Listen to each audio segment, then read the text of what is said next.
Okay, so I'm gonna, just give you an idea about what we're doing back here. Last time we filmed here, you seen the dumpster there.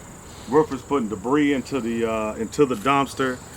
So now we just had all of these big trees cut down. That tree right there was a big old dead tree, so we had that cut down. We had a lot of trees overhanging the garage, also cut down the limbs, and we had a lot of trees overhanging the house. I think it was some misunderstanding between me and the guy who was doing the tree work.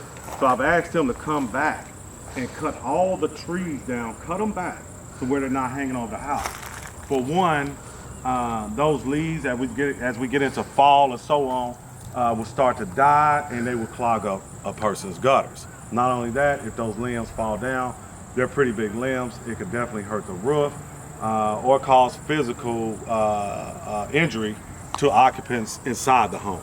So let's cut those back and get them down. We'll still keep a lot of the shade, but let's just cut them back from overhanging the house.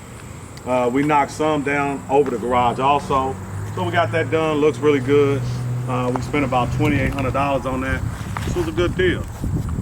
He cut this tree down. He doesn't have a stump grinder. So I got a lady who has her own stump grinder. She's gonna come out and we'll film that. She's coming out in a couple days. She'll grind this whole stump out, and you won't even know. You'll never know it was there.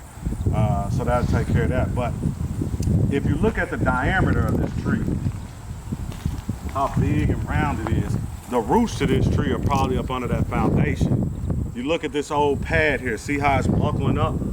Right here, it's cracking and starting to rise up. A lot of that had to do with the tree roots from that tree. Those trees that do that, those roots get up under them. Roots go hundreds of feet out, especially a tree of that size. Then it starts to affect your foundation, and you can start to see that. See how that wall right there, we're gonna have to tear it out and completely redo it because those roots have gotten over here and caused this foundation to shift. So we're gonna take this out, we'll tear it out, jack the house up, put a new footing in, and rebuild this block wall so that the walls are plumb and straight. Same thing going on around here. This is not too bad though, so it didn't have too big of an effect on this. But when we go in the basement, I'm going to show you something. This foundation here is a combination of block and stone. And the reason why is because this part of the house from here on back is an addition. This is not original to the house. So somebody added this on probably about 50, 60 years ago to add on additional living space for the house. That is also an addition. If you look at that, we've kind of exposed some of the block there. That's also an addition to the house. So somebody did a pretty major renovation to this house at some point, and I'm estimating 50 to 60, 70 years ago. But not too bad. It added quite a bit of square footage, and that also made it a 3-bedroom versus a 2-bedroom. So this house right here is going to be 3 bedrooms, 2 full baths, a upstairs laundry room versus it being in the basement. But I'm also going to show you pictures of the foundation in the basement where it's been beamed up at one point because of these tree roots or maybe water getting behind the foundation. Something caused that foundation to start buckling in.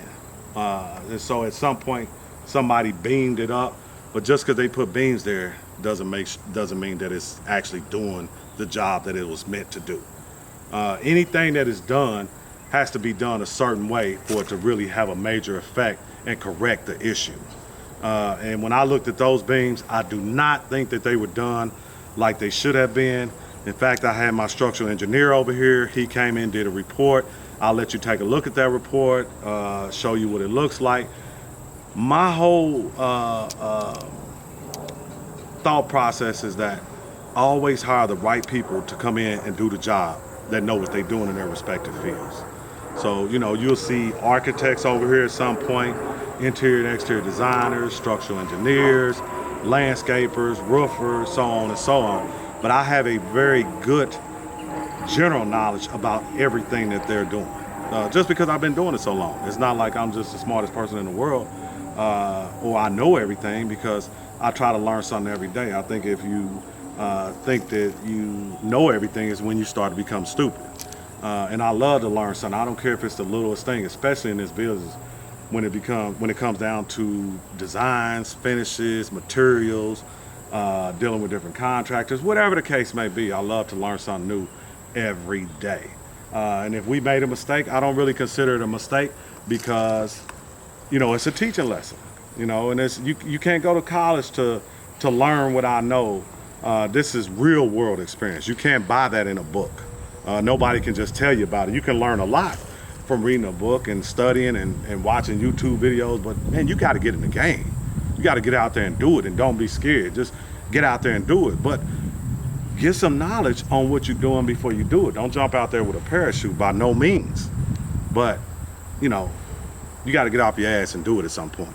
So if you've been thinking about getting into real estate, getting into flipping, I'm gonna make sure that you get into it. I'm gonna convince you that this is the business that you need to go into, and I'm gonna give you the tools to get out and get the job done.